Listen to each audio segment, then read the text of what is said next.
ایک نئی سبق آموز کہانی کے ساتھ آپ دوستوں کی خدمت میں حاضر ہیں۔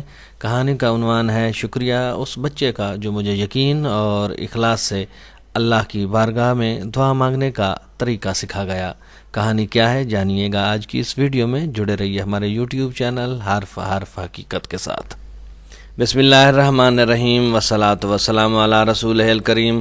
میں ہوں خان غلام مصطفیٰ بلوچ اور آپ دیکھ رہے ہیں ہمارا یوٹیوب چینل حرف حقیقت۔ ایک شخص کی عادت تھی کہ وہ اذان سے کافی پہلے مسجد میں آ جاتا اور وضو کر کے قرآن پاک کی تلاوت شروع کر دیتا۔ اس طرح جماعت ہونے سے پہلے اسے تلاوت کے لیے کافی وقت مل جاتا۔ آج بھی کچھ اسی طرح ہوا کہ وہ مسجد میں بیٹھا تلاوت کر رہا تھا کہ ایک چھوٹا بچہ مسجد میں داخل ہوا اور ہاتھ منہ دھو کر مسجد کے ایک کونے میں بیٹھ گیا۔ اس نے مسکرا کر بچے کی طرف دیکھا تو بچے نے بھی مسکراہٹ سے جواب دیا۔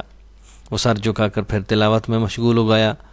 تھوڑی دیر بعد تلاوت کے دوران اس نے سر اٹھا کر دیکھا تو وہ چھوٹا بچہ اپنے ننھے ہاتھ اٹھا کر آنکھیں بند کر کے دعا مانگ رہا تھا۔ اس کے لبوں پر مسکراہٹ پھیل گئی۔ بچے کا دعا مانگنے کا انداز اتنا پیارا تھا کہ وہ بے ساختہ قرآن مجید بند کر کے اسے دیکھنے لگا۔ تھوڑی دیر بعد اس بچے نے دعا ختم کی اور باہر جانے لگا تو اس کا دل چاہا کہ وہ اس بچے کی حوصلہ افزائی کے لیے اسے کچھ دے۔ اس نے بچے کو پاس بلایا اور سر پر ہاتھ پھیر کر اس کو 100 کا نوٹ دیا۔ بچے نے تھوڑی سی ہچکچاہٹ کے بعد وہ نوٹ قبول کر لیا۔ اس نے بچے سے پوچھا کہ بتاؤ تم اللہ سے کیا دعا مانگ رہے تھے؟ بچے نے مسکراتے ہوئے کہا دراصل میرا چاکلیٹ کھانے کو دل کر رہا تھا تو میں نے اللہ جی سے 100 روپے مانگے تھے۔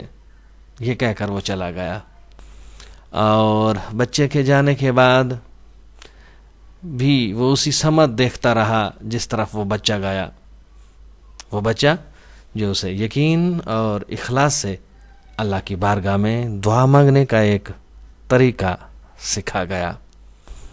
آج تک کے لیے اتنا ہی۔ جڑے رہیے ہمارے یوٹیوب چینل حرف حقیقت کے ساتھ تاکہ آپ کو ملے آشنائی حرف حقیقت سے۔